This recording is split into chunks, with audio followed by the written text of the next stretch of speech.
Hi, everybody. Welcome to our Menlo Park Rail Subcommittee meeting. And I'm Kirsten Keith, council member, and I'm here with Councilmember Rich Klein, and we are the co-chairs of the subcommittee, and we're happy to have all of you here tonight. If you want to make any comments, please feel free to fill out a card in the back of the room and pass that over to Marlon over here to our far right, so we can call on you after the presentation by our transportation team.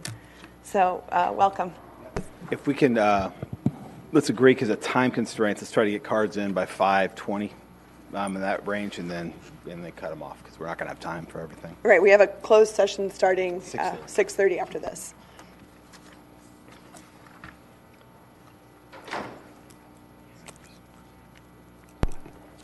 Yeah. The chair, I'm going to announce you, don't I? Okay. Right, so as Rich just mentioned, we're going to close the comment period, or to collect the cards for comments by 5:20. Under public comment, the public can address the subcommittee on any subject listed on the agenda. Each speaker may address the subcommittee once under public comment for a limit of 3 minutes. The subcommittee cannot act on items not listed on the agenda, and therefore the subcommittee cannot respond to non-agenda issues brought up under public comment, other than to provide general information. And tonight we are here under regular business E1, provide a recommendation to the City Council on potential scope amendments to study additional alternatives for the Ravenswood Railroad Crossing Project. And we have our Assistant Public Works Director, Nikki Nagaya, here to introduce the item, along with our Senior Transportation Engineer, Angelo Beso, who will make a presentation.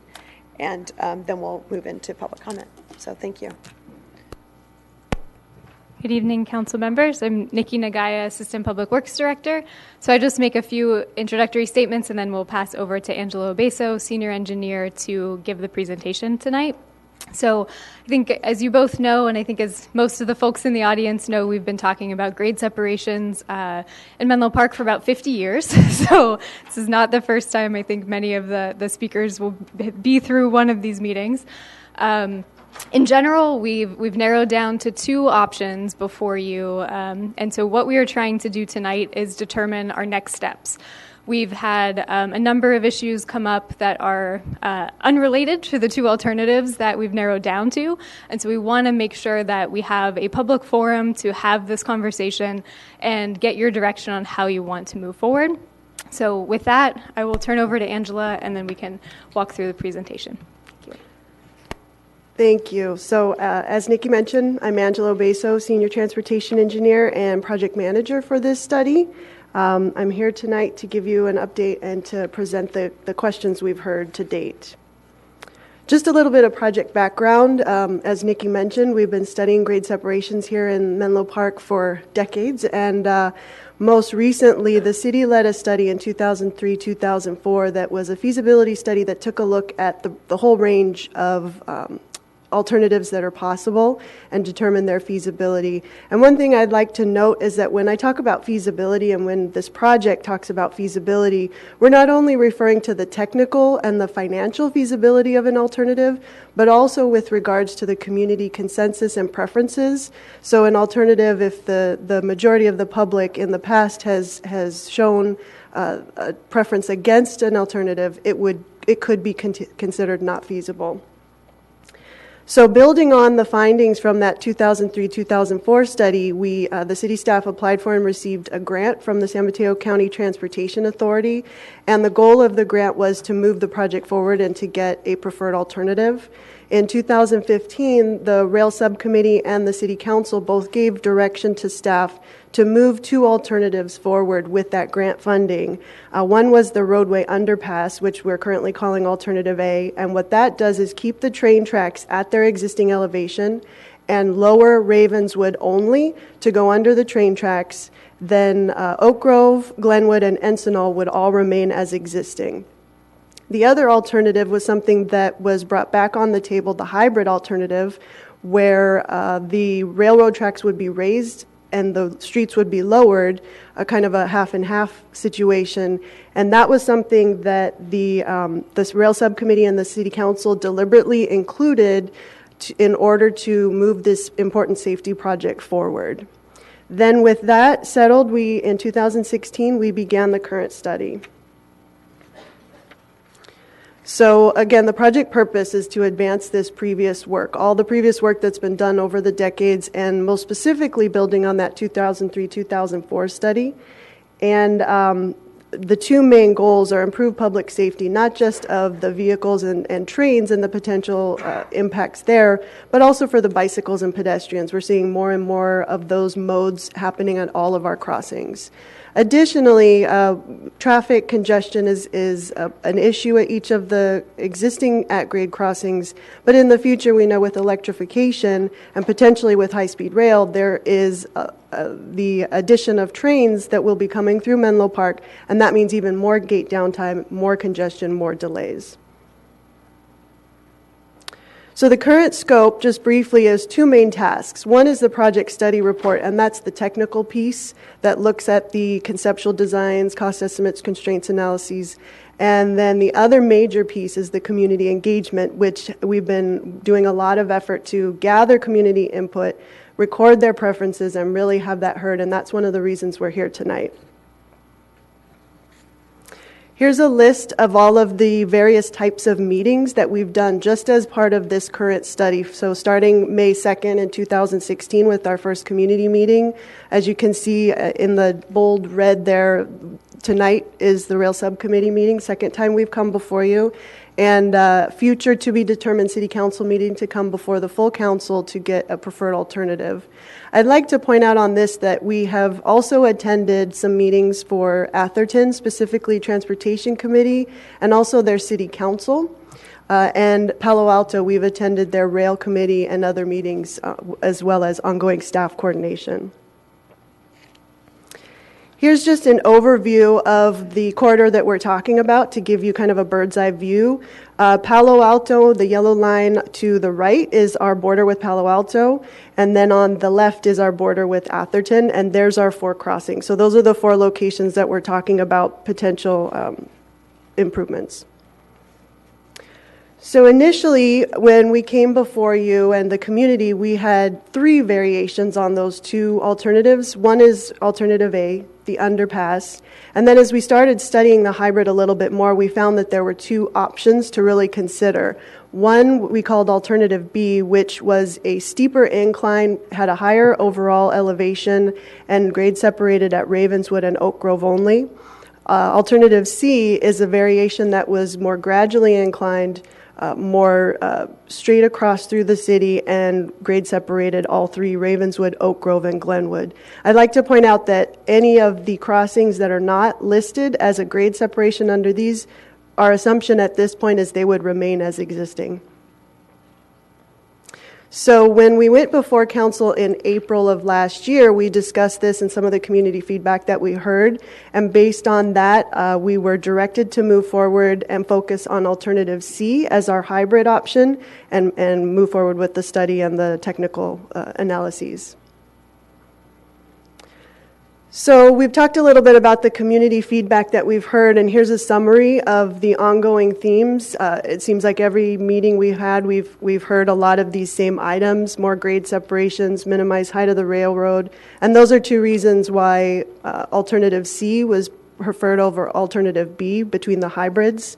But I also want to point out here the wish list items at the bottom, and why we were calling them wish list is because these are items that fall under they're outside of the scope of this current study. And those are things that we, for example, quiet zone, grade separation, and Encinal, we can look at as a separate project following what happens with this project, with this study. But the 2 that we're really here tonight to discuss are things that we keep getting asked about: the option of a trench or a tunnel or a viaduct fully raised rail. So here's just a picture of an example of what an open trench looks like in another location, and here's an example of what a viaduct may look like. So we came before the council in October of last year, and we presented all the summary of information, the technical analyses, the community feedback we've heard, and we asked for a decision on a preferred alternative. But we found that there was more information that was requested, so here's a list of the items that we have in the meantime gathered, have answers for, and are ready to come back to council with But we're here tonight to present to you more about the viaduct and the trench options to give a little bit more feedback and get some direction on the questions we've been hearing. But I would like to touch on the coordination we've done with Atherton and Palo Alto, because some of the questions we've heard have been regarding that. We posed 2 questions to them after the October meeting that we came before the full council, and then Mayor Keith wrote a letter to their Mayor Lempres, and then also staff came and gave a presentation to their city council in December. And basically, we were asking them if they were interested or open to any elevation of rail within their city limits, and if they were interested in partnering on grade separations, because some of that was, we were getting asked that at that October council meeting. And what we heard pretty clear that evening from the Atherton Council is that they're not in support of any elevation of rail within their town limits, and they're not interested in partnering grade separations that raise tracks. Also of note is that there were a number of residents from the Felton Gables neighborhood and also some from the nearby Atherton neighbors that were at that meeting and had some public comments that they agreed with Atherton and did not support elevation of rail in their neighborhood. With the City of Palo Alto, we've had ongoing staff-to-staff coordination, including our participation in their technical advisory committee for their current study, Connecting Palo Alto. We've also given a presentation to their City Council Rail Committee and attended some of their Connecting Palo Alto meetings, including a recent trench and tunnel roundtable that happened in March. We expect that they are going to select a preferred alternative for their citywide, all of their grade crossings in December of this year. And what we've heard from them, both from city council members and also from staff, is there is a general interest to coordinate at our city borders. What that looks like all depends on what happens with our 2 studies. So in the recent few weeks, we've heard quite a few questions and very specific questions, and so I wanted to take this opportunity tonight to address some of those. Why did this study not include all other alternatives? And as we mentioned before, that was on purpose. It was to come to a preferred alternative and to build on all of the work that had been done in all the previous years, because there had been a lot of great work done. So this was specifically directed and scoped to look at what were determined to be the 2 most feasible options. Does alternative C put the entire length of rail on a berm? And that's a question that we can't answer for sure right now. That's something that would be addressed during design. There is a high probability, in my professional opinion, that we would end up with something that was a combination. Parts of the city may have a berm similar to the existing berm that we see near San Francisco Creek. Parts of the city may have a raised structure on open structure underneath. Parts of the city may have walls. It all depends on the design, the cost, and also the community input as we go through the design process.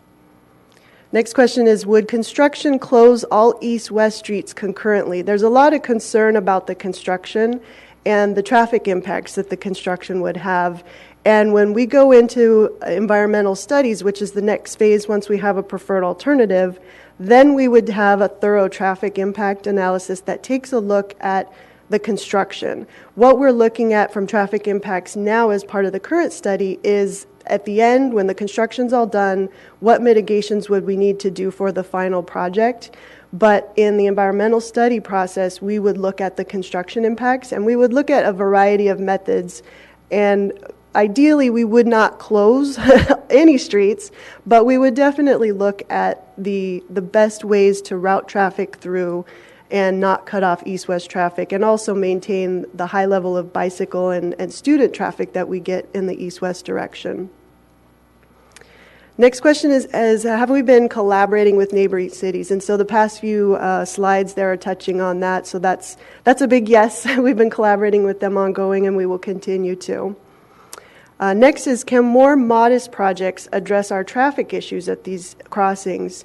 And we will continue to look at that, and we continue to take a look at what we can do for more modest issues. But one of the main goals of this project, part of it is to address some of the traffic issues and the congestion at the crossings, but it's also a safety project. It's also trying to get pedestrians and bicyclists and vehicles out of the way of the trains, to completely remove that option as much as we can to increase safety.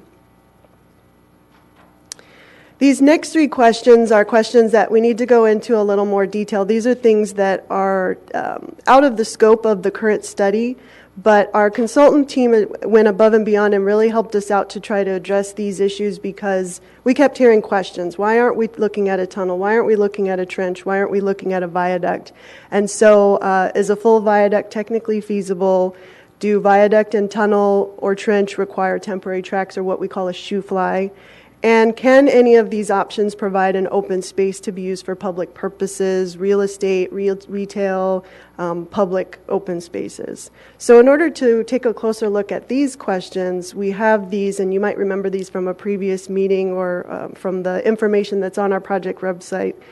So here we took a look at what a trench could potentially look like with our current study constraints of staying within the city limits, and a 1% maximum grade elevation or grade difference that Caltrain currently allows. And so here's a look at what that would be. And so you have to imagine, if you're standing at El Camino and all the buildings between you and the train tracks are gone, these lines are what the train tracks would look like. So the green dashed line there is the existing rail profile, and the purple line underneath it is what a trench, an open trench, could potentially look like. And I don't know if you can see the mouse here, but there's these 4 brown rectangles up here. Those are roughly where a bridge structure for each of the local roadways would need to be. So for example, here on the far right, this is Ravenswood, and in order to get the required clearance we would need over an active rail line, we would need to raise Ravenswood 9 feet, Oak Grove 9 feet, Glenwood 10 feet, Encinal 10 feet. So that gives you a little look of what that could potentially look like. Some of the potential constraints or difficulties with a trench are that you're not really getting a full trench. You're still getting a variation of a hybrid because you still have to raise the roads a little bit. Because it's underground, you would need to consider the stormwater pump stations. Where does that equipment go? How do you handle that? Who maintains it? The liability if they fail. A lot of more utility relocations than might be needed if you're just going underground, or you're lowering a roadway, if you're lowering the entire rail corridor. The station area, which is currently between Ravenswood and Oak Grove, our current station would then also have to be below grade, and so you'd need a much larger area to get down there. And there could be some safety and maintenance concerns about having a station underground and an open trench. So that's a few of the issues, and we can talk more about that if there are questions. The next is the viaduct. So again, we did the similar thing, and the view is the same idea. If you're standing at El Camino and you're looking towards the rail, the orange line, again, the green line is the existing, and the orange line above is what we see as being feasible within our constraints. Again, city limits, 1% grade. And what we see here is that in order to get back to existing grade before we hit the town of Atherton border, with a maximum 1% grade, we can get up here and we can pretty much have a fully raised at Ravenswood, Oak Grove, plus or minus a foot. You know, we would have to look much closer at the design to determine that. But the issue really is at Encinal and Glenwood, where you have these brown rectangles here. That's where the train bridge would be elevation-wise, and these smaller brown boxes down here is where you would need to lower the roadway. So here you would need to lower the roadway at Glenwood approximately 7 feet, and Encinal approximately 14 feet in order to make this raised profile work. Now I want to caveat both of these that, again, these were not included in the scope, and so the level of technical details on these were not the same. They're a very preliminary high-level look at what these could look like with our constraints. Some of the impacts here is that you would have a structure that's approximately 25 feet above the ground. And then on top of that, you would also have, by this time, there will be electrification in place. So you'll have the catenary, the electrical wire poles, another 30, 35 feet above that. It's also a very complex construction. It sounds as if there could be some simplification if you don't have to touch the rail, but in reality, you can't have construction happen over an active rail line because there are safety concerns. In the future, there will be the existing catenary, the overhead electrical wires, and so there's a clearance required from the California PUC, Public Utilities Commission, that requires you to during construction or final, you have to have a minimum of 10 feet clearance from those. So in order to do construction in a situation like that, you would have to start your construction. It would probably be 45 feet in the air before you could have workers or form work for the structure. Additionally, if you look below ground, you have a lot of foundation work. Depending on the soils, there's a lot of structure that goes underground that you don't see, and that would require the rail to not be active at the time as well. So both the trench, the tunnel, and a viaduct alternative, pretty much any alternative would require some sort of a shoe fly that would have some traffic impacts. I also wanted to note that we have a visual aid outside. This is a picture of the flagpole that's just over here to our left, so between the council chambers and the duck pond. So our very nice maintenance guys went out there and put up these markers for us to give an idea of what these heights really look like. So if you look at the bottom rung, it's an orange band, and that's at about 12 feet. The next one is at about 20 feet, it's a blue band, and the next one up is red, and that's at 30 feet. And what that really is showing us, and I encourage everybody to go out and take a look at that after the meeting, but for alternative A, where we're just lowering Ravenswood and we're keeping the rail at the existing, the bottom of the rail to the Alma bridges, the Ravenswood pavement, the lowered Ravenswood pavement up to approximately where the rail and the future Alma Street would be, that would be about to the blue marker, so 20 feet. So that's alternative A.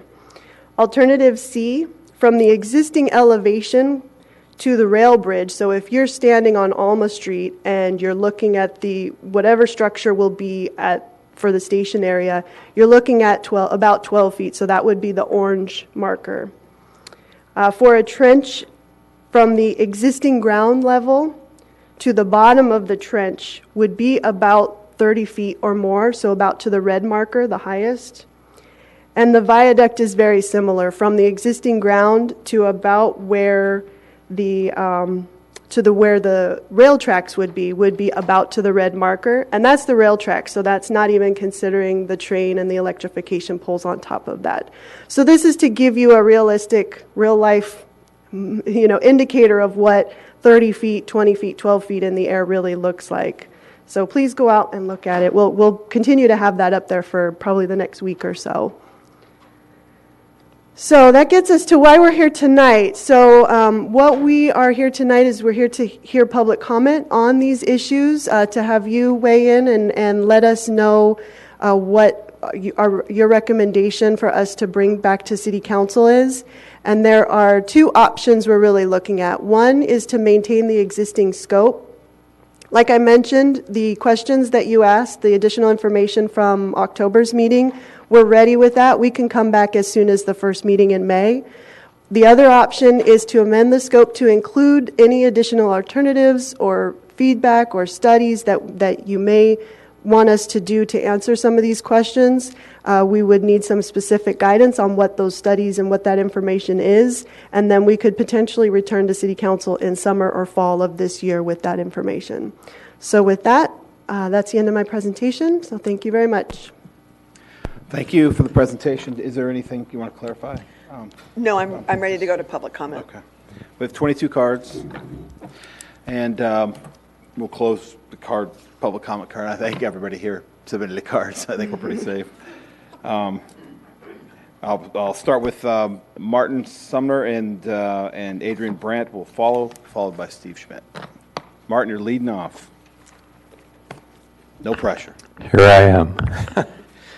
Excuse me. So first off, I'm from Palo Alto, and so a couple things. I've been involved in this whole high-speed rail and electrification of Caltrain for, I guess we're going on about 9 years now. And I'm literally the person that started this whole blended conversation, which, stuck, which is good. So I have another idea. So I was at the March 8th Palo Alto meeting, and I strongly encouraged Palo Alto and Menlo Park to work together.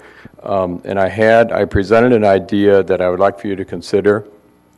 I presented it to them. They thought you would be somewhat cold to maybe even lukewarm on, but I thought I'd present it to you and give you some ideas of why you might like it.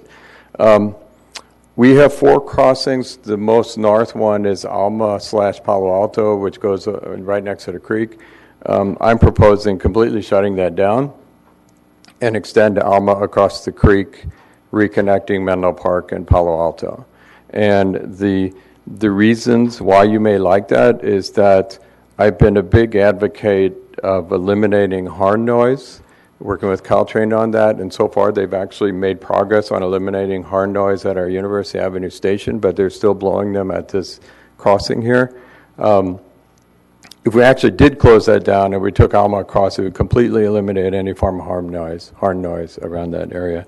The second is that it could help you justify your Ravenswood underpass, just to do some traffic analysis and say, look, we could even have some Palo Alto traffic coming through there. The third is that it would really rejoin Palo Alto and Menlo Park as communities without accessing El Camino. I personally hate El Camino, and I try to stay on Alma, and I just wish I could take it up to Menlo Park here tonight as well. So let's see. I believe we could do it with the new construction techniques of actually putting a bridge in place without harming the Palo Alto tree. I really think that technically could be possible. And I can't read my last comment here. So, I know what it was. When we talked about this at Palo Alto, first, a lot of the people at 101 Alma were against the idea because it would actually then potentially dump more traffic into that neighborhood. And they said the same thing applies up here. So where people started coming around, and the same could apply to you as well, is that the neighborhoods right at the corner there that don't want the extra traffic, you can actually do traffic restraints there where you can't make turns off of Alma into those neighborhoods, or you can't make a left turn or a right turn or whatever. So technically you could have Alma going north and south without affecting the immediate neighborhoods there. So please give it some thought and talk to the people at Palo Alto as well. Thanks. Thank you, Martin. Adrian. Good evening. My name is Adrian Brandt. I'm a Redwood City resident, but Menlo Park native, and still have a lot of ties here in the city, and I care a lot about what happens with this project. So I want to talk to you in support of a fully elevated alternative.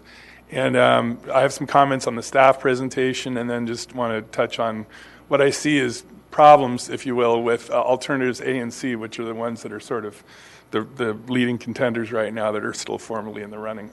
So the alternative A, first of all, I agree with staff, a shoe fly is required no matter what you do. So all of these alternatives are going to require shoe flies, so there's no getting around that. But with alternative A, you're incurring essentially most of all the pain of doing grade separation, all the traffic pain and the shoe fly and all of that. And when you're done with it, you're just going to have one single grade separation at Ravenswood. You'll lose your connectivity with Alma.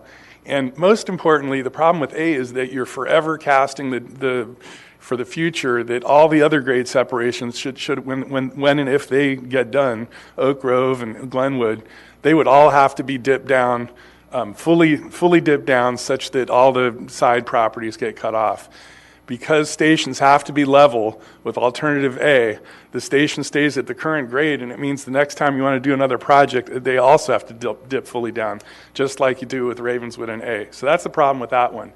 And it's sort of pound-wise, penny foolish. You're doing all that work, tearing up the town, and then you wind up with only one grade separation. You want to get the whole thing done. So with alternative C, it's great. You get 3, but you're really putting the train right where you don't need it to be. You got another 12-foot berm, and you're still separating. You're dividing the city.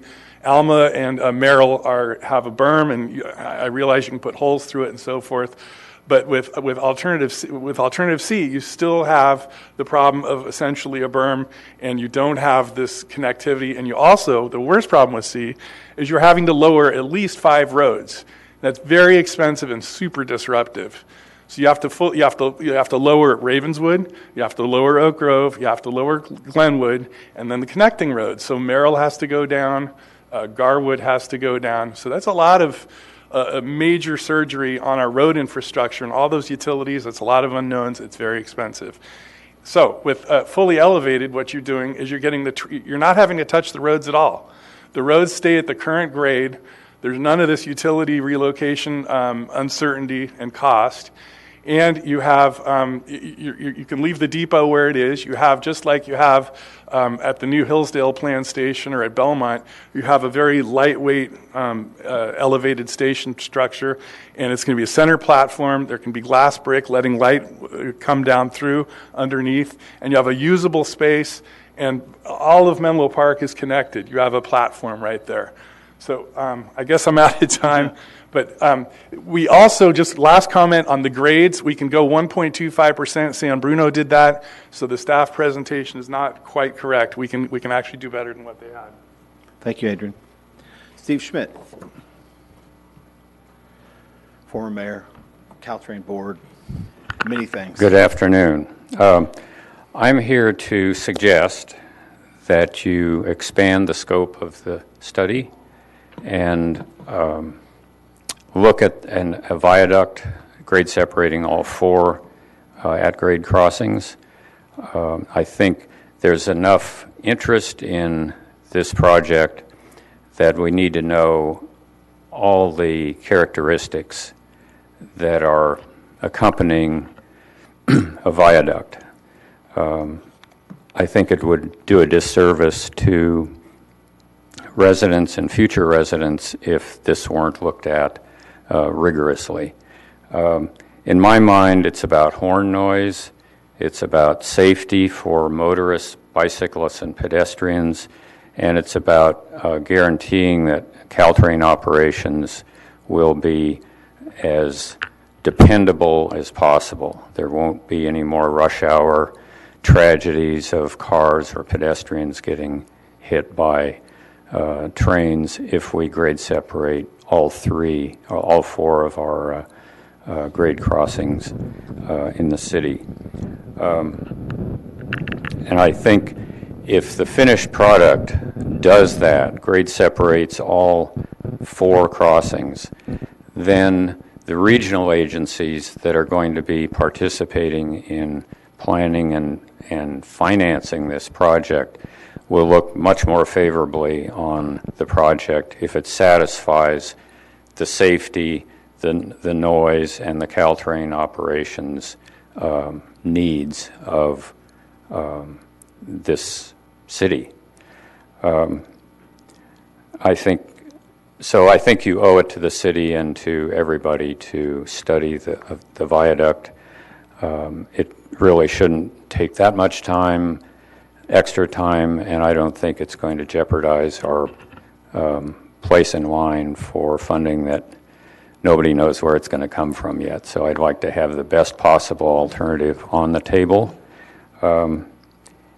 And one suggestion for the consultant and for staff is that the drone eye view or the flyover views of these plans are technically marvels, but I think having elevations, ground level views of the 3 alternatives that we hope you'll end up with will be most useful to everyone. So thanks. Go ahead with studying the viaduct. Thank you. Thank you, Steve. Cynthia Ishler, followed by Maria Amundsen, and Tim Warner will follow Maria. Hi, Cynthia. Hi. Okay, so my name is Cynthia Ishler. Good evening. Good evening. I'm president of the Felton Gables Homeowners Association. I'm also a previous resident of Felton Gables. I was raised there, and I've been living in the neighborhood again for the last 7 years, looking after my mom, and I've gotten involved with everything. So I'm here to just sort of introduce our group. Felton Gables is a neighborhood of 127 single-family homes, which is enclosed by the Caltrain tracks, Holbrook Palmer Park, and Encinal School and Encinal Avenue, with 11 homes directly abutting the Caltrain corridor in the entire neighborhood in close proximity. We take a pretty big interest in train-related issues, and we would like to weigh in on this evening's topic. Our neighborhood is unified in its position that elevated tracks of any sort do not belong in residential areas. And just would everybody who's here from Felton Gables just raise your hands, please? Great, thanks. Okay, as such, we're vigorously opposed to the idea of building a viaduct to support Caltrain across our city. Specific topics that will be addressed by some of my neighbors include the strong public opposition to a viaduct, Menlo Park City traffic data that points to other better options, and the problems of elevated tracks in residential areas here and elsewhere. I'd also like to add, every time I think about, I hear people talking about a berm separating the city. What it always strikes me is that, you know, whatever it is, I mean, if it's a 12-foot berm, it's actually going to be separating residential from commercial areas in most situations. I mean, the one exception would be between Oak Grove and Ravenswood. There's some businesses on that side of the track, but otherwise and somehow that actually strikes me as not such a bad thing. But anyway, just wanted to throw that out there. So anyway, as a group, we respectfully request that you recommend to the City Council that any plan that elevates the tracks near homes would be eliminated from the city's consideration. Thank you. Maria? And Tim Warner follows, followed by Catherine Bishop. Hi, Maria. Hello, good evening. Speaking on behalf of the Felton Gables Homeowners Association, on which I'm on the board, we do strongly oppose train tracks that are elevated in residential areas, a viaduct or any kind of elevation. These simply do not belong looming over homes and other residential areas that surround the Caltrain tracks in the northern part of our city. So I've brought with me 250 letters that have been signed not only by members of Felton Gables neighborhood, but Stone Pine, some downtown, as well as West Menlo Park. And these are the 250 letters which really voice that strong opposition. And I'm not going to read you the whole letter. It's addressed to the council members. But I am going to read you just the second paragraph because I think it's important. And this is what these people have signed their names to. It is my position that the Encinal crossing should not be grade separated by a berm or viaduct. Elevated tracks do not belong in such heavily residential areas as those near the Encinal crossing. An overhead structure at Encinal will not significantly enhance east-west connectivity and instead will reduce nearby property values and create an unsightly divide. The impact of an overhead structure would be further worsened should the council submit Menlo Park to a third passing lane for trains speeding in excess of 100 miles per hour along the right-of-way. So we were able to collect these 250 letters in about a weekend. We simply went out door to door, we put the word out, and the letters came flooding in. We didn't have a single voice of opposition to what we were doing. We had some questions, what's this all about? But we had no opposition. And again, these letters just came flooding in. And so I think this is a really strong evidence that people who live here are opposed to creating a looming, shadow-casting, wire-bearing, 45-foot high, as Angela just described it, viaduct cutting across our entire city. It just doesn't make sense. We think it would be a wasteful, unnecessary eyesore, and it would bring a significant loss of quality of life for hundreds, if not more than 1,000 people living in its shadows. Thank you. Thank you, Maria. Tim Warner, followed by Catherine Bishop, and then Marcy Abramowitz. Good evening, Tim. Hi, good evening. Thanks for hearing me. I'm Tim Warner. I'm a 35-year resident of Felton Gables. My wife and I moved here at that time because it was affordable and because of the neighborhoods. Well, we've got one of those two going for us now, I guess you could say. And at its heart, I think all of us believe that Menlo Park is a city of attractive, family-friendly neighborhoods. And with an expansion of housing in the city, maintaining the residential character of Menlo Park is more important than ever. However, we believe that grade separation that runs through neighborhoods is inconsistent with our values as a city and will be severely damaging to the core of Menlo Park and that is the neighborhoods. A viaduct, think about that, would be a disaster for Menlo Park. There are many examples around the country where overhead transit has blighted neighborhoods and where cities are removing such structures. Such a so-called solution would inflict a permanent scar across our city for yet more and faster trains. Now, all across the country and around the world, in areas where people live and work, elevated transit structures are coming down or they're being repurposed. Just look at the Embarcadero Freeway in San Francisco, the High Line in New York City, in cities like Madrid, Milwaukee, Seoul, Portland, Seattle, Vancouver, even in Chicago. These are cities that are taking down or repurposing these elevated transit structures. They really don't belong in residential areas because they create a physical divide between neighborhoods. They cast unsightly shadows, increase the ambient noise, and they generate visual and privacy concerns for those who live and work nearby. So I'd like to urge the City Council to consider seriously what matters most to the residents and the neighbors and the neighborhoods of Menlo Park. And in our view, the answer is to implement only the most limited grade separation where neighborhoods are minimally affected. Creating an unsightly and divisive overhead viaduct structure will serve no good for our city, as it will reduce property values, create a divide, and bring really nothing in return. Thanks. Thank you, Tim. Catherine Bishop, followed by Marcy Abramowitz, and then E. McMillan. Good evening. Catherine Bishop. I live in Felton Gables as well. I've been here for 4 years.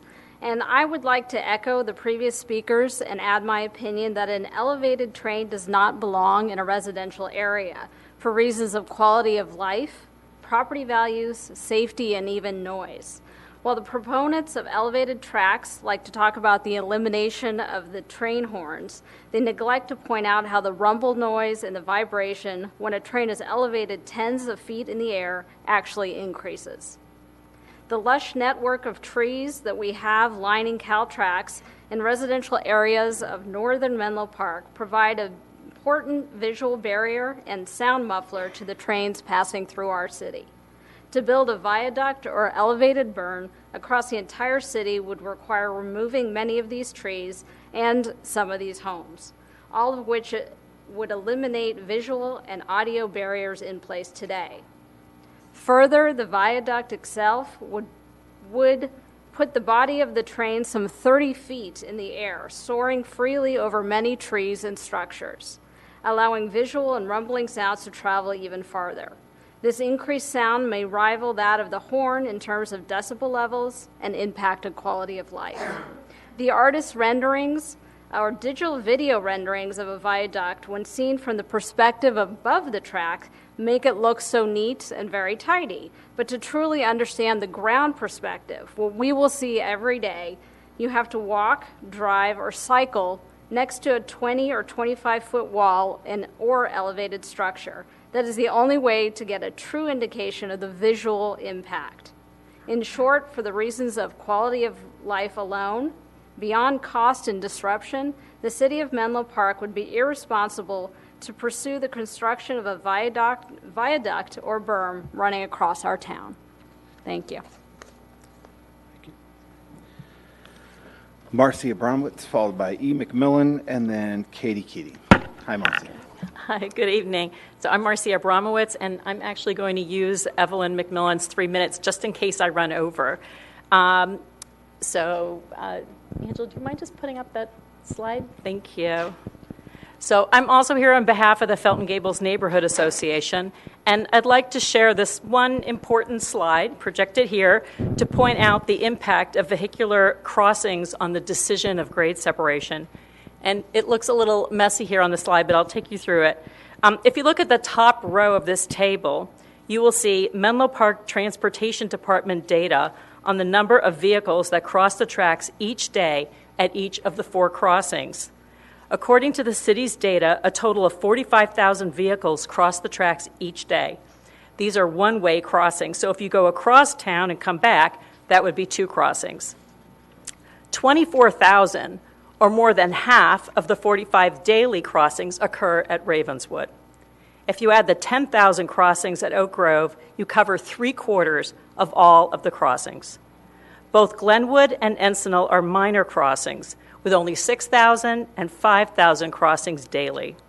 So at a high level, the idea of grade separating Glenwood and Encinal, be it by hybrid or viaduct, is overkill and completely unnecessary. There simply are not enough vehicles traveling across them to justify the expense and the impacts. However, if we take this analysis further, and you look at the bottom half here, and look at the projected costs of grade separation as it relates to the vehicle crossings, we see even more. Option A, which separates only Ravenswood, is projected to cost $200 million. And I'm using the high number because nothing ever costs less than what the high end of the range is. Okay? And when $200 million is divided by 24,000 daily vehicle crossings, it works out to a cost of $8,300 per vehicle crossing, per daily vehicle crossing. Option C, which separates Ravenswood, Oak Grove, and Glenwood, is projected to cost $390 million. So when you divide that across 3 crossings, it works out to $130 million per crossing. So for Glenwood, at 6,000 vehicle crossings a day, we're talking about almost $22,000 per daily vehicle crossing. So compare that to the $8,300 for Ravenswood. It's nearly 3 times the cost. In retrospect, the council should have probably asked staff to look at options A and B, Ravenswood and Oak Grove, instead of option C, since Glenwood really makes no economic sense to separate. When you add to this analysis the practical reality of thousands of people living on both sides of the tracks from Oak Grove all the way north to Atherton, and for all the reasons that my neighbors have shared, there's even less reason to pursue an elevated train rail across the city. In summary, there are no quantifiable reasons to subject residents and taxpayers to the excessive costs and years of construction noise and inconvenience to grade separate crossings that get fewer than 5,000 and 6,000 vehicle crossings a day. The benefits clearly do not justify the costs. Thank you. Thank you, Marcy. And E. McMillan, I think you were saying you took those comments, so Katie Keating is next. Okay. Neil Lauderman. Hi, Neil. Hello. Followed by Joyce Friedrichs. Or Friedrichs, sorry. Thanks for letting me talk. Sure. My name is Neil Laderman. I'm a new resident to Felton Gables. I just want to stand up tonight to just make sure that you know that my wife and I both oppose the viaduct option, and all of the presentations that are going to be given tonight from the Felton Gables people, we do support their viewpoint. Thanks. Thank you, Neil, and welcome to town. Joyce Friedrichs. And Joyce will be followed by Bob Kelly. Hi, Joyce. Good evening. I also live in Felton Gables, and I've been there for 25 years. My husband's been there for about 45 years. And we love the neighborhood. It's just an idyllic place to live. But if the viaduct option were to come to pass, it would be a miserable place to live, with the viaduct looming, the noise, and based on what your staff said, it seems like it's an extremely complex proposition with the challenges of raising the tracks and having to lower the road so severely, especially at Encinal. And also, in terms of cost, I'm sure that building this in earthquake country would mean that it would be even more expensive. So I want to support everything that my neighbors have said and strongly oppose the viaduct option. Thank you. Thank you. Bob Kelly, followed by Lavra Smith, and it's Laura, I think. Sorry, Laura Smith, and J.P. Nelson. I've lived in Felton Gables for almost 45 years. And all of my neighbors, I think, have spoken very eloquently about our position on the viaduct. I think we have pursued, and we will pursue, a quiet zone at Encinal, so we can get the, the noise down. But definitely, we do not want to have a viaduct. Thank you. Thank you. Laura Smith.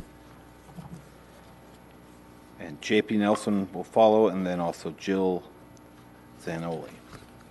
I'm hacking names up. Hello, good evening. My name is Laura Smith. I am a 4-year resident of Felton Gables, and I wanted to come out tonight. This is actually my first city council meeting ever, and I came out tonight to show my support of my neighbors in opposition of elevated tracks in the residential areas.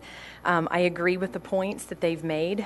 We were attracted to Felton Gables because of its large trees, its idyllic, quiet streets. We have 3 young children, and we came to the neighborhood for that reason, for the shelter that it has. It's sort of tucked in off of Encinal, and you hardly even know that it's there. But with taking out the trees and adding the height of this train and the noise and the possibly, while it's still diesel, before it's electrified, the pollution that comes off of that is very concerning for us. As we all know, it's a very expensive neighborhood to live in, Menlo Park in general. So we have a lot of dollars invested in that, and we are concerned with our property values that could be diminished because of this train being elevated. Thank you. Thank you, Laura. Welcome to your first meeting. There's some much easier ones, like Willow Road traffic. Yeah. Yeah, districting. I mean, there's JP Nelson. And Jill Zanoli will follow, and then Claire Warner. Hi, JP. Hi. Afternoon.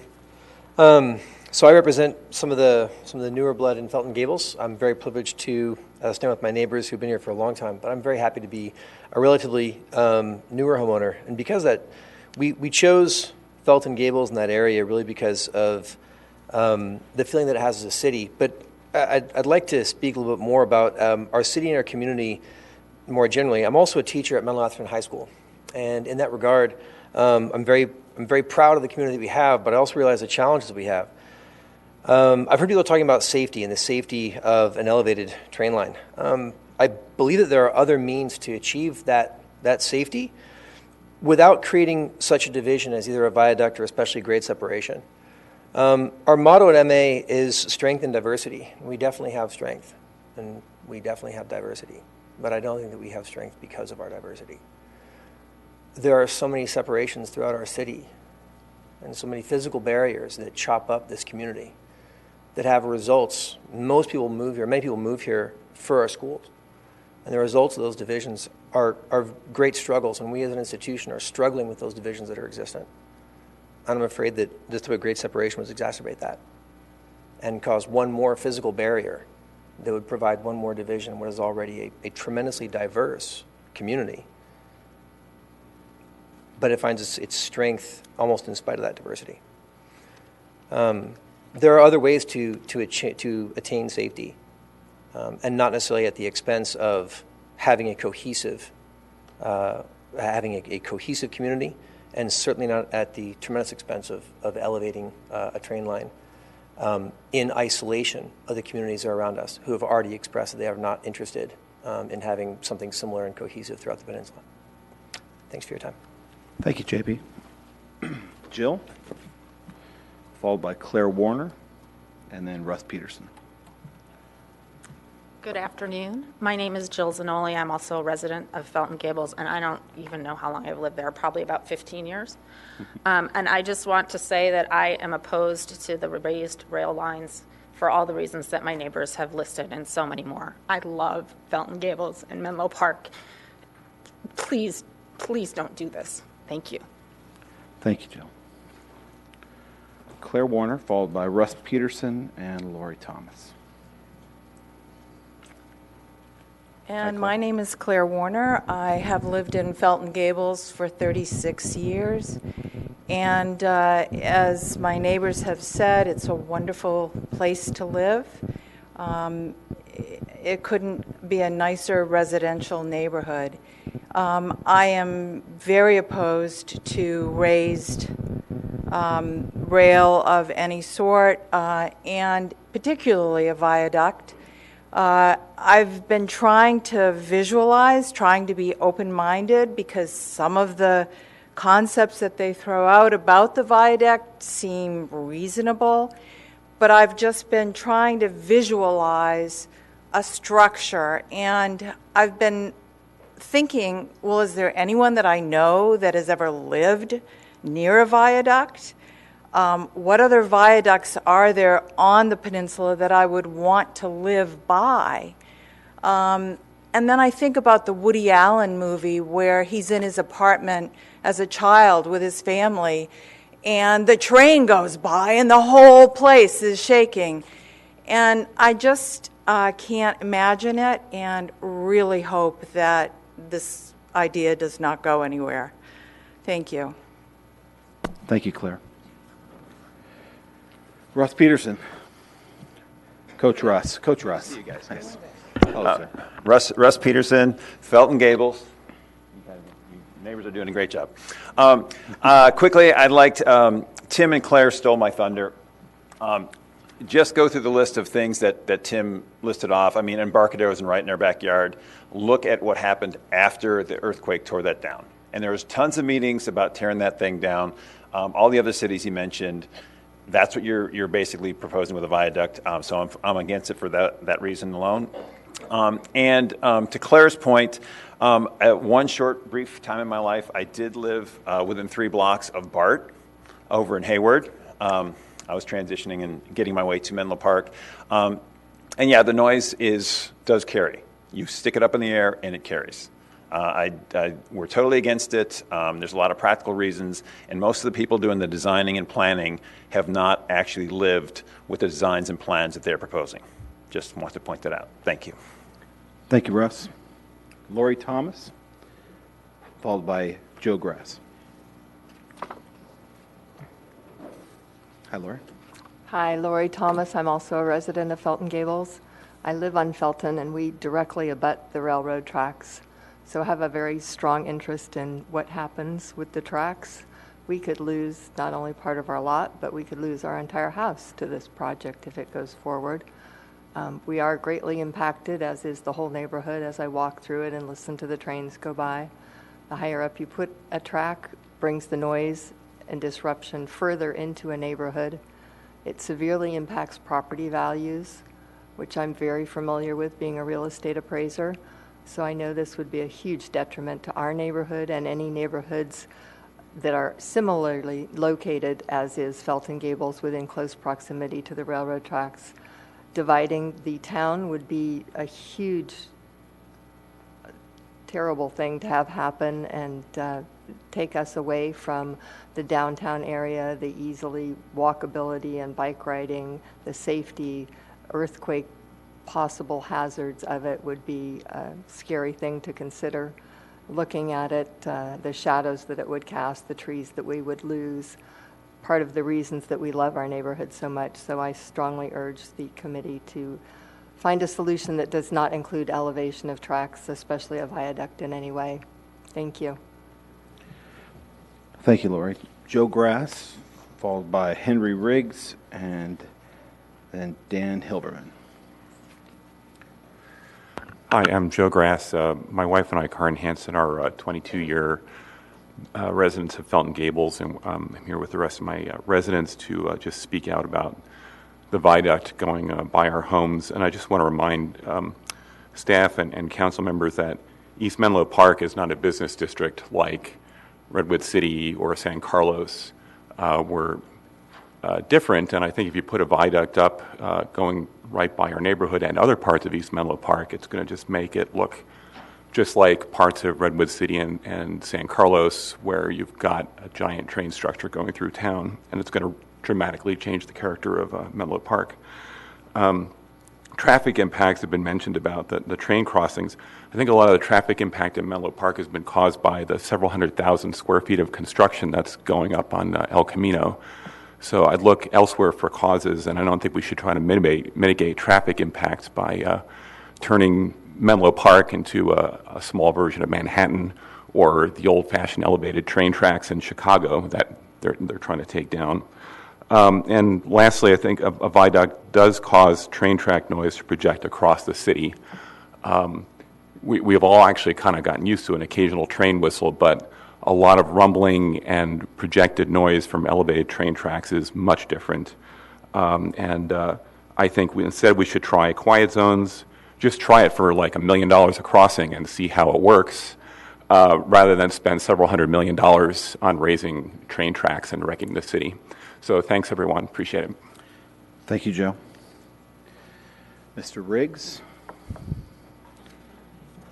And our last speaker is Dan Hilberman. Good evening, Henry. Good evening, council members. Ms. Winkler did submit a card for at a time, but I'm not sure you can allow that.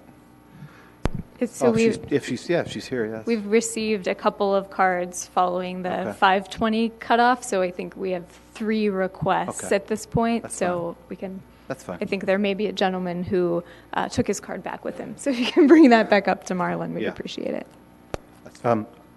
I'll try to be brief anyway. First of all, council members, thank you for holding this hearing, and thank you for the continued, I know, very long and challenging effort. I'm here to suggest that we expand the scope to include the study of fully elevated, although after the reaction to the staff presentation that I hear tonight from Felton Gables, I think we should refer to it as the downtown bridge.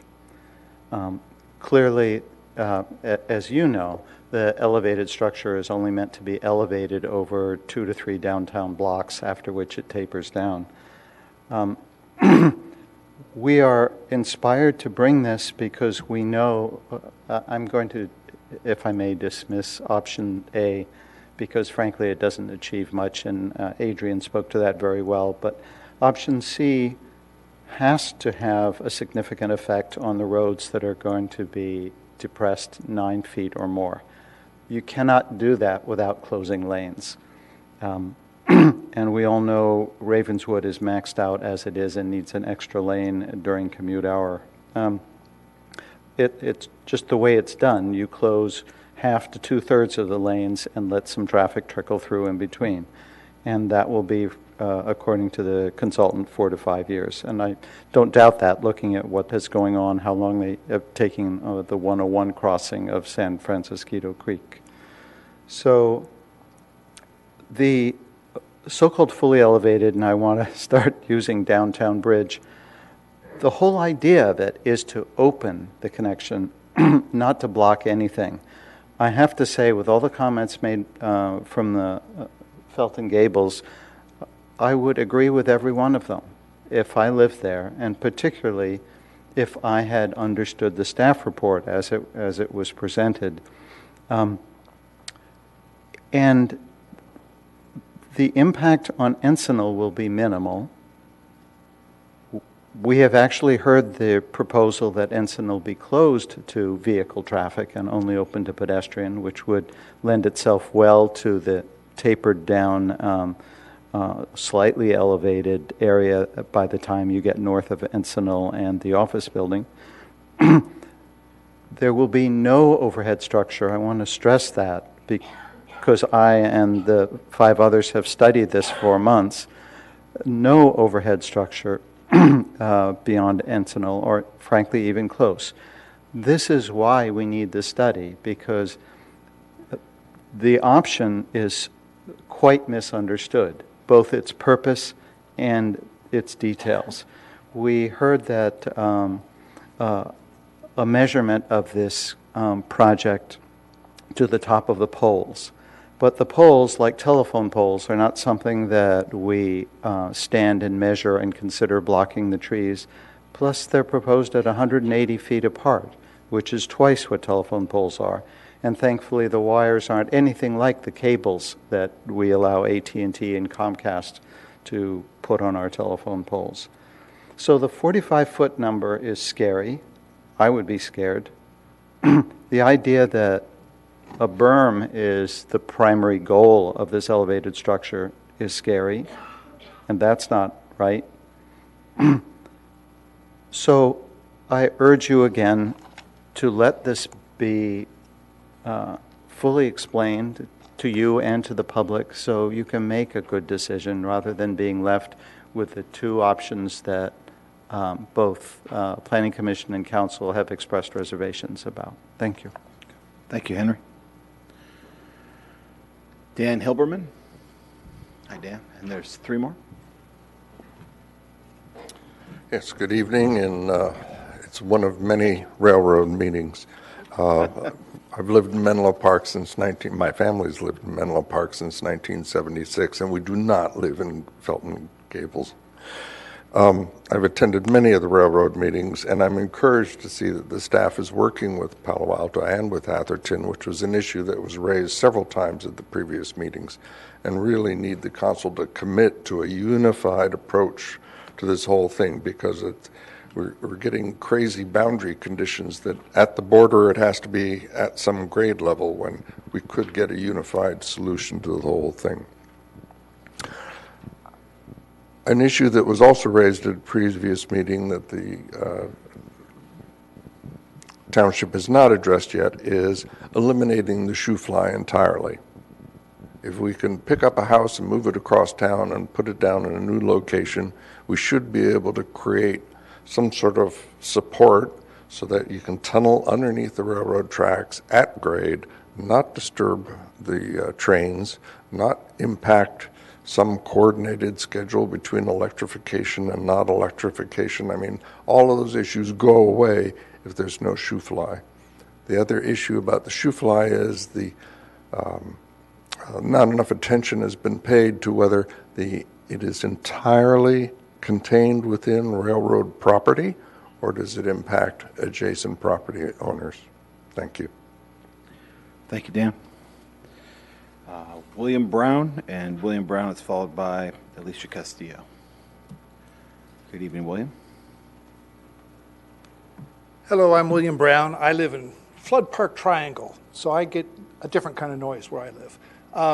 I want to encourage you to go ahead with the alternative that was called C, because I don't see Atherton and now Felton Gables folks ever agreeing to a raised section further on.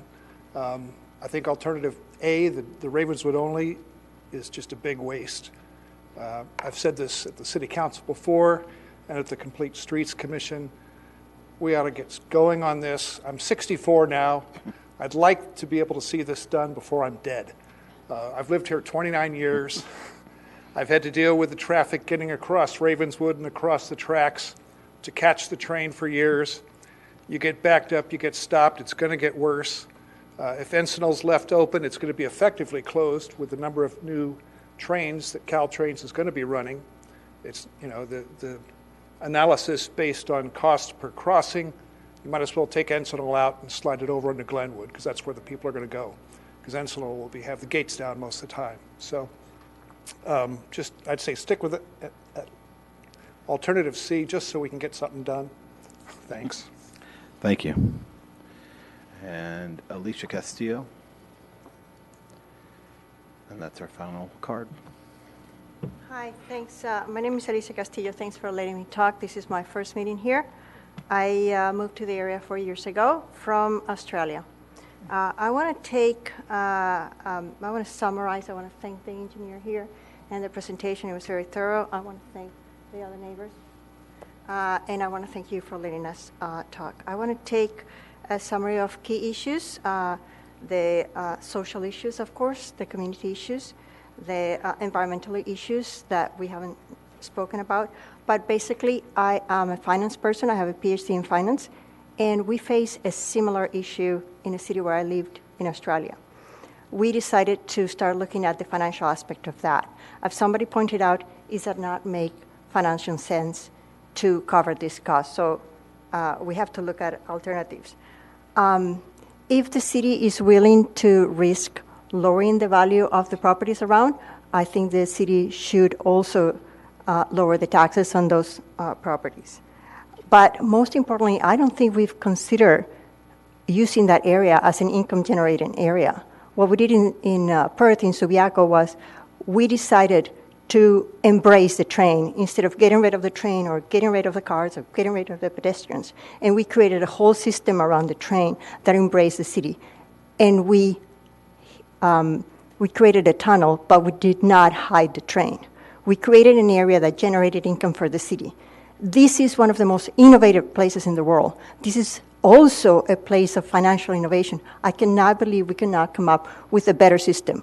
We're taking an old problem that is just expanding, but we're not innovating in the way we treat that. I highly, highly recommend not elevating the train. That's going to be a disaster for the community, for financially it's going to be a disaster as well.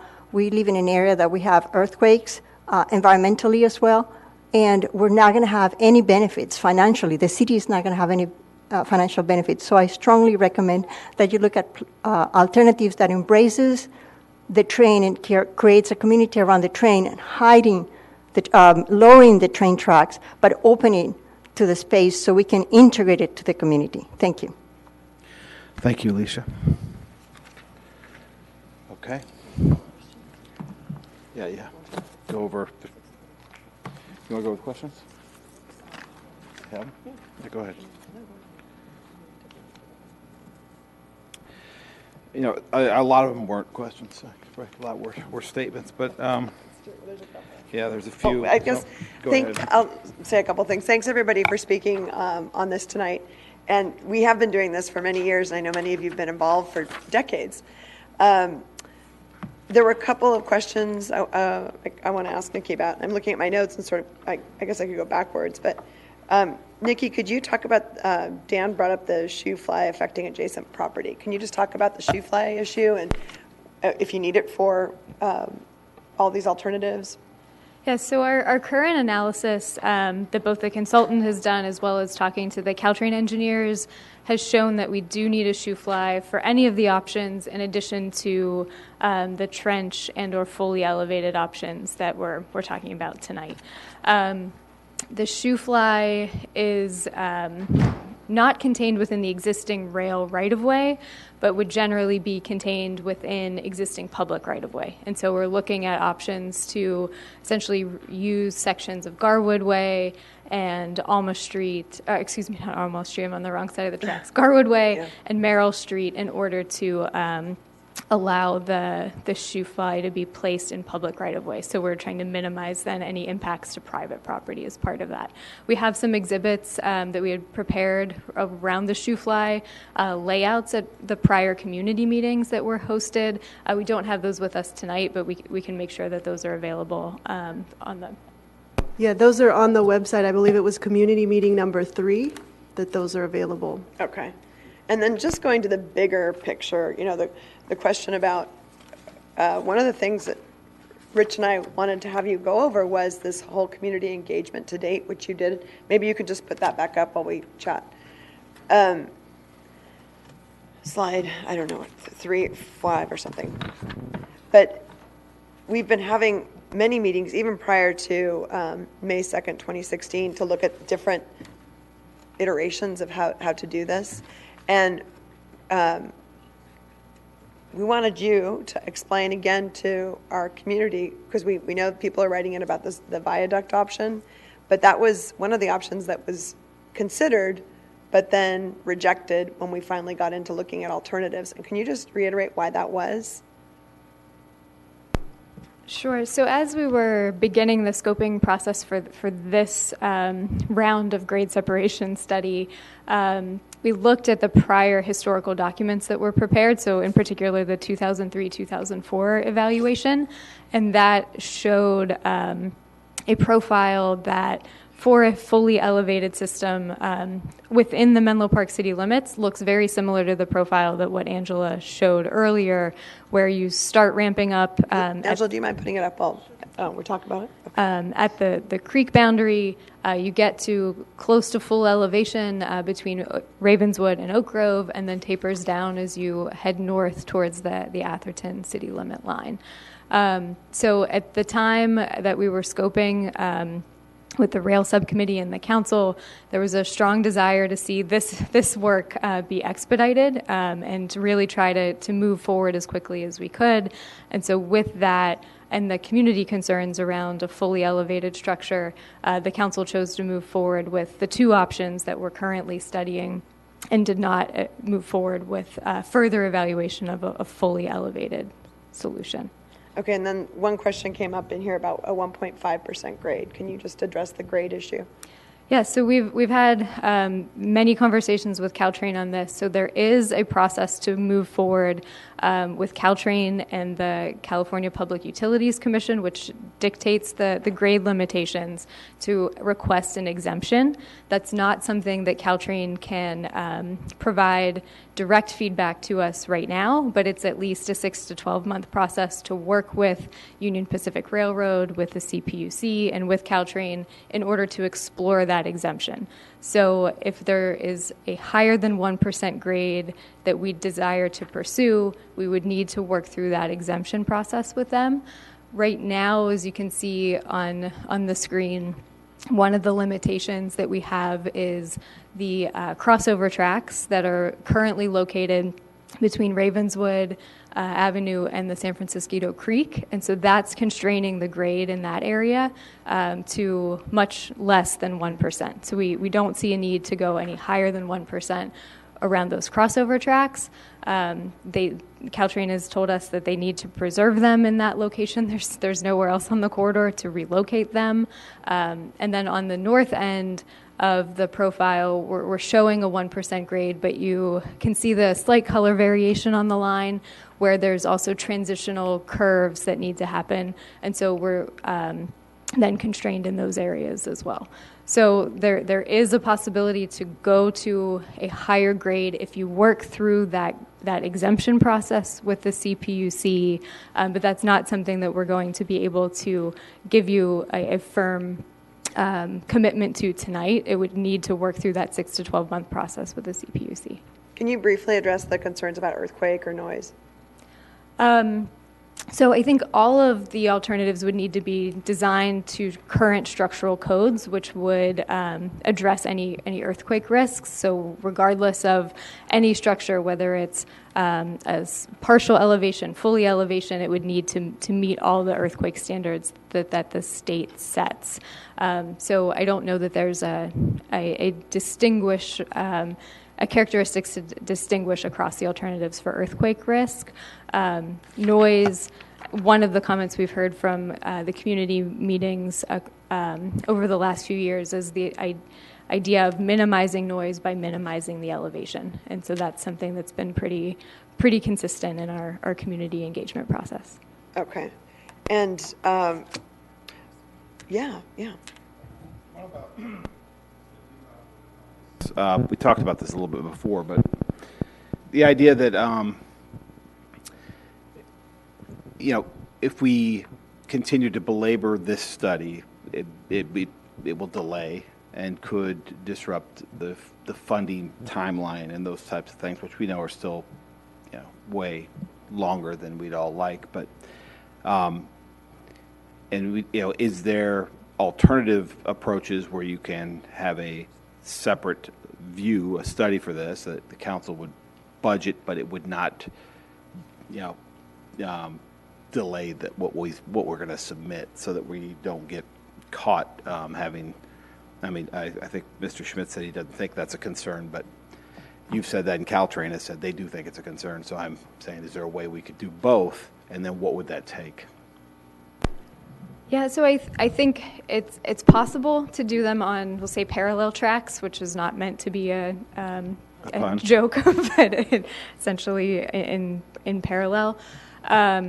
The funding constraints, there is a limited amount of funding left in San Mateo County, and so that is a concern that we have around the timing and how quickly we can move forward and essentially get in line. And to get in line, we need to adopt essentially the project study report that identifies a preferred alternative. We can then process in parallel a evaluation of a fully elevated alternative, but the only thing I would caution is that it still will impact our ability to deliver other projects outside of this, but things that the Transportation Division would need to continue work on. And then it will also, if it results in the council having to amend the PSR, I don't know how the county then reacts to whether we lose our place in line and we go to the end, or if we can kind of sneak in with our current standing and continue down the road, but designing a different alternative. Do you think we have the proper base data that we've looked at from the alternative, or would we have to really start over looking at the kind of really the 2003-4 study? I have Parsons, because of high-speed rail, Parsons' initial take on elevated high-speed rail, which is different, function, and that began the real kind of poor visualization of what elevated would be, right? It's 50 feet wide, 50 feet high, 86 feet wide, something like that, for the 4 tracks. This is not that large, but do we have base data, or would we have to start over? And if that's the case, how do we do that? And then how do we define what elevated is? I still have heard multiple comments about it, even in this meeting. Yeah, I think, and I will defer to Angela as well, I think we have the appropriate technical base data. What I think we need time to explore is the community perception, reaction to the alternative. And so we can prepare all the technical studies that we want, but I think we need to build in, if you want to study a fully elevated alternative, we need to build in some sort of community engagement process, and that's what will take a significant amount of both staff time and schedule time to be able to bring that back to the rail committee and then to the council. And then another one on top of that is I think all the cities now are in the same kind of box, just different boxes, right? We had a Peninsula Cities Coalition that was multiple cities. It was 6 or 7 at one point that met monthly. Really kind of unified on talking about rail, and that was Belmont, Burlingame, all the way down to Palo Alto and even Mountain View.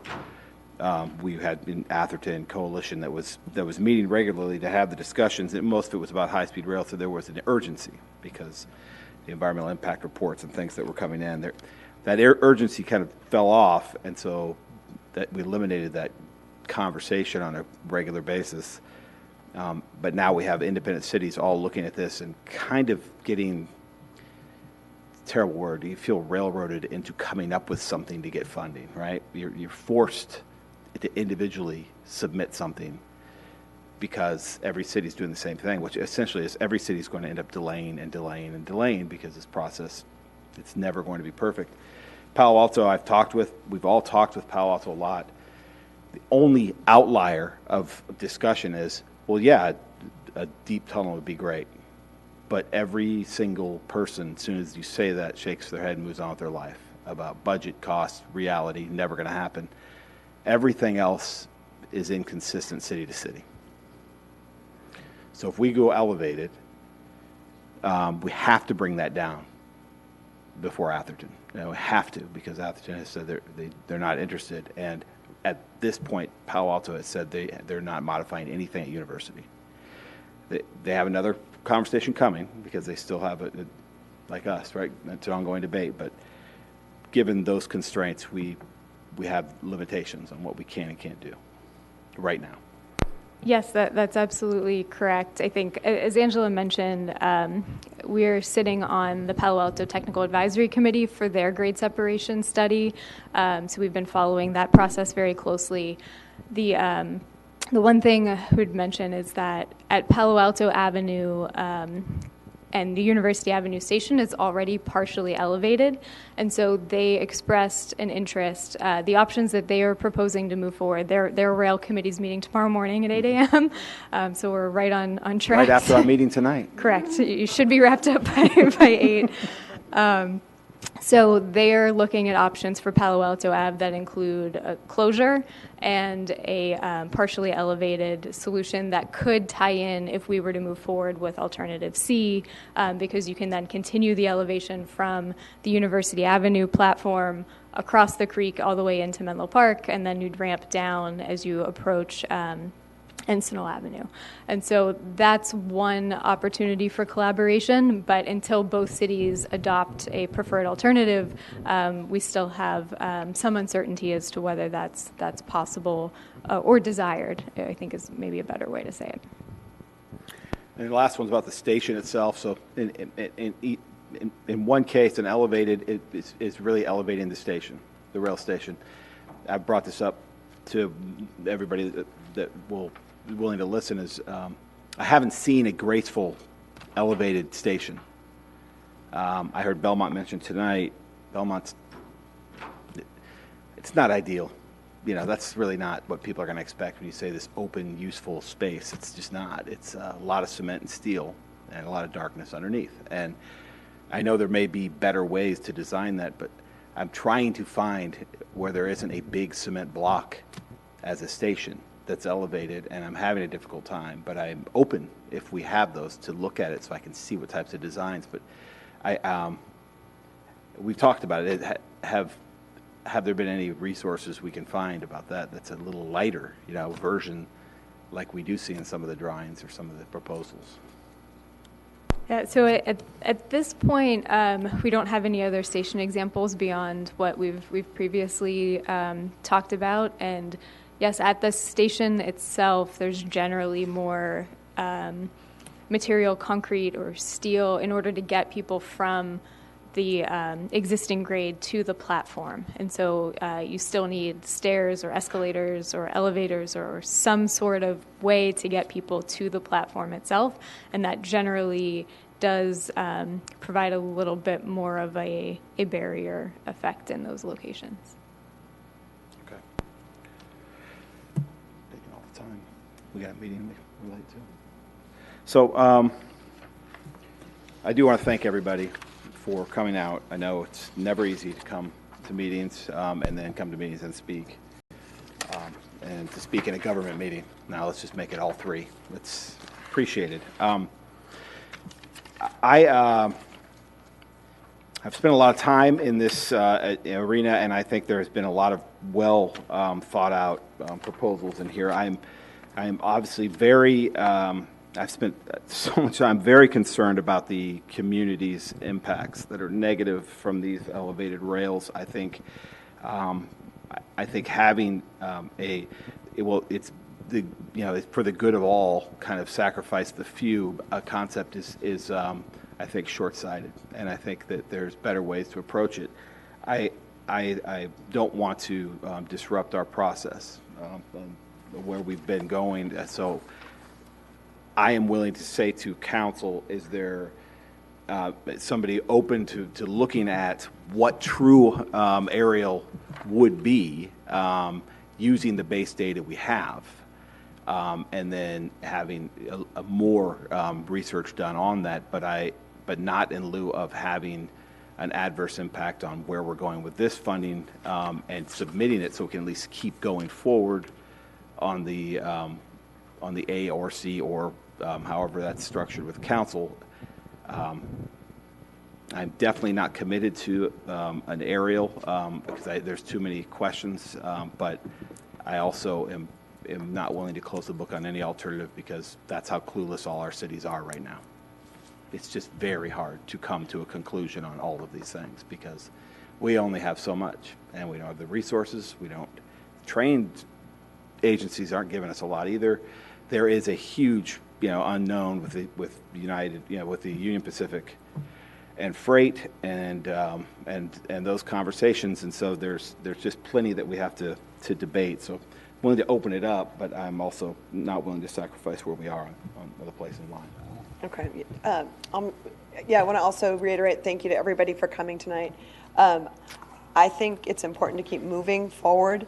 I am concerned. We are going to have electrification that's coming. And when we have electrification, we are going to have many more trains per hour. And it's those grade it's going to be closed to traffic getting across the tracks when we have many more trains per hour. So I think I do want to keep the process moving. These are really difficult decisions, and other communities made those decisions and decided what to do years ago, and some have grade separations now. And I think when I talk to people who live near them and who lived through the grade separation work, they expressed to me how their life changed after it was done because it became quieter. It was easier. The traffic moved. I'm thinking about friends in San Carlos, and all the benefits. This is still going to take a very long time. But we've done what we were asked to do by reaching out to our neighboring communities, Palo Alto, Atherton, talking to them. And as Rich already said, the talk for Palo Alto is south of University to make a lot of changes. And so I want to keep moving forward. I'd like to know if staff wants to know if we're recommending A or C, if that's what you're looking for, or you just want to know. I see one person saying yes, I'm saying no, so. You were saying I think we were saying the same thing, just in different ways. But okay. I think what we are asking tonight is for your recommendation for us to move forward, and whether that's maintain our existing scope, in which case we can come back to full council as early as the first meeting in May with the answers from the questions that were asked in October, or to amend our current scope to include anything additional, any studies, any additional evaluations you would like staff and the consultant team to look at. That's fine. I agree with my co-chair, Councilmember Klein here, that I do want to keep moving forward. If things come forward from, on the viaduct that you've brought forward, I know there's been discussion amongst the group that people came up to speak about that. I'm interested, but I don't want to derail this. I want this to keep moving. And just to see, I think we need to keep moving forward on this. Just as I've said, electrification is coming. There are going to be a lot more trains no matter what we do or when we do it. So thank you, and thank you to everybody for coming out tonight and speaking. And this, I think, this will be on the. Yeah, so we will work with Mayor and the City Manager to finalize the agenda, but we're tentatively looking at May 8th as the council meeting that this would come forward. Okay. And then what we will do is leave those markings on the flagpole and put a signboard up to explain what they are for anybody walking by. Thank you. Yep. Thank you very much for your presentation. Thank you. Thanks, everybody.